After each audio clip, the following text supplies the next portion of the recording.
अनुरक्षक उनका बात मानेगा और उनके बनाए हुए रास्ता पे आगे बढ़ेगा। केवल प्रदेश अध्यक्ष 1,14,000 अनुरक्षकों का आवेदन दे दें तो क्या इससे सफलता मिल जाएगी? सफलता तो सरकार ही देना नहीं चाह रही है, इसलिए नहीं देना चाह रही है कि इसमें उसके पदाधिकारी सारा फंस रहे हैं, क्योंकि ज़मीन ले लिए हैं, उनको चयन नहीं हो पाया है। आप न एनओसी लिए हैं, न ही एग्रीमेंट कराए हैं, न रजिस्ट्री कराए हैं। जबकि सरकार का नियम है कि मनरेगा वगैरह का काम होता है, चाहे कोई सरकारी का योजना का धरातल पर उसका फलीभूत कराया जाता है तो उससे पहले एनओसी लिया जाता है। बीडीओ साहब के द्वारा स्थल निरीक्षण कराया जाता है, पंचायत सचिव और मुखिया के द्वारा WIMC में पैसा हस्तांतरित किया जाता है।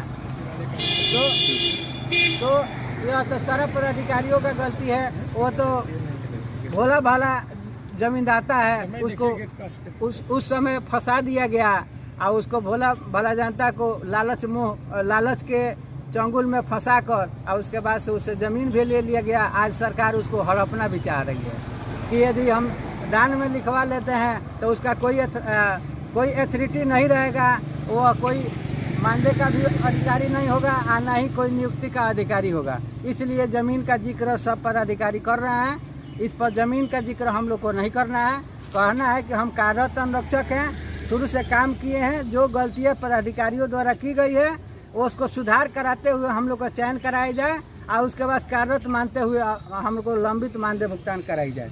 धन्यवाद। अपना परिचय दे दीजिए। मैं सुनील कुमार पंडित, नल जल अनुरक्षक संघ गोपालगंज, सह प्रदेश के कोर कमेटी के सदस्य एवं सामाजिक कार्यकर्ता होने के नाते मैं सभी अनुरक्षकों से यही आग्रह करूंगा कि आज से भी आप लोग जगिए और सुबुद्धि आप लोग को हो कि एक प्लेटफॉर्म पर आए और एक मुद्दा रख कर लड़ाई लड़े, सरकार को अगला जवाब दे कि वो समझे कि संगठित हो गया है लोग और उसके बाद से ये लोग को नहीं किया जाएगा तो हम लोग को अगले आने वाले चुनाव में हम लोग को हराने का भी काम करेंगे। हम लोग को कुछ जिला के अनुरक्षकों द्वारा हमारे पास फोन करके कहा जाता है कि भावी प्रदेश अध्यक्ष के तौर पे सुनील पंडित को रखा जाए, इसके बारे में आपका क्या राय है? कोई इच्छा नहीं है इसका कि हम आए हैं सभी अनुरक्षकों को व्यक्तिगत रूप से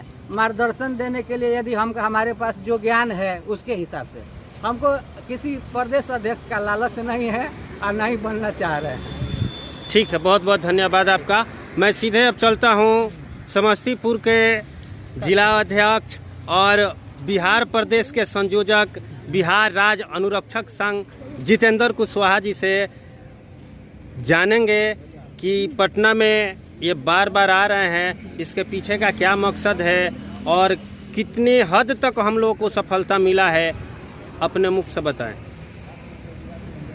बहुत बहुत धन्यवाद आपका और आपके चैनल का। समय बहुत कम है और मैं बताना चाहता हूं कि आज पूरे बिहार के अंदर में जितने भी अनुरक्षक साथी हैं, उनके हक अधिकार के लिए लड़ाई लड़ने वाले जो भी लीडर लोग हैं, वो सबसे पहले एक सूत्र में आए और एक सूत्र में बंधने के लिए तैयार हो। लेकिन यहाँ लोग कहते हैं कि राजनीति नहीं करनी चाहिए, तो मैं बता देना चाहता हूँ कि ये राजनीति नहीं है तो क्या है। आज आशा का संगठन हो, जीविका दीदी का संगठन हो, आपको टीचर का संगठन हो, श्रमिक संघ का संगठन हो, आप तमाम संगठन को देख लीजिए, उसका है अलग अलग टीम है। तो बिहार के जो भी अनुरक्षक है उसका भी कई टीम है, कई संगठन है। आप जो कहिएगा कि एकजुट हो जाए, ये संभव नहीं है। सब अपने अपने प्लेटफार्म से मैं ये कहना चाह रहा हूँ कि आप संगठन आप अपनी रखिए, लेकिन एक फ्रंट बनाइए। जिस तरह से पार्टी वाले लोगों ने गठबंधन किया, चाहे एनडीए हो या महागठबंधन हो या तीसरा मोर्चा हो, इस तरह से बना करके लड़ाई को लड़ा है। हम लोगों को भी चाहिए कि अनुरक्षक का जो मानदेय है, अनुरक्षक का जो नियमितीकरण है, अनुरक्षक का जो हक अधिकार है, उसके लिए एक प्लेटफॉर्म बना करके हम लोग लड़ाई लड़ेंगे और अनुरक्षकों का हक अधिकार दिलाएंगे। आज हमारे साथ हमारे सिवान जिला से जो नल जल भूमि दाता संघ के प्रदेश अध्यक्ष है चंदन दुबे जी हैं, हमारे अनुरक्षक संघ के सुनील पंडित जी हैं, अमलेश दुबे जी हैं, मैं हूं और लोग बहुत सारे लोग आए हुए हैं। तो अपनी मांगों को लेकर के यहाँ आवेदन प्राप्ति मुख्यमंत्री सचिवालय में पहुंच करके दिया है।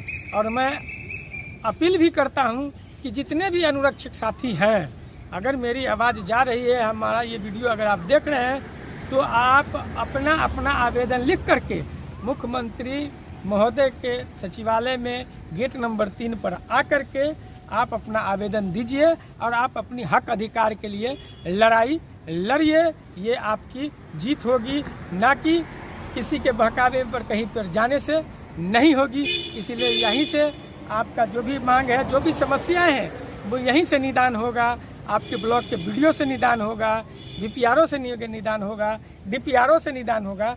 आप सड़क पर लड़िए या विभाग में लड़िए, लेकिन आंदोलन करना पड़ेगा, लड़ाई लड़नी पड़ेगी और इसके लिए आपको घर से निकलना पड़ेगा। जब तक घर से निकलिएगा नहीं, तब तक आपका हक अधिकार नहीं मिलेगा। कब तक आप सोए रहिएगा? जागिए, तमाम बिहार के अनुरक्षक साथी जागिए। अगर मान लीजिए घर से अनुरक्षक साथी निकल करके आते हैं, पटना में कुछ लीडर लोग बुलाते हैं, उनका 500, 700, 1000 रुपया कट जाता है और यहाँ आके थपड़ी बजाते हैं और किसी को फूल के माला पहना के चले जाते हैं, क्या इस तरीके से किसी अनुरक्षक का भला होगा? सबसे पहले तो मैं ये बता देना चाहता हूँ कि आप जिस व्यक्ति के बारे में बोल रहे हैं, तो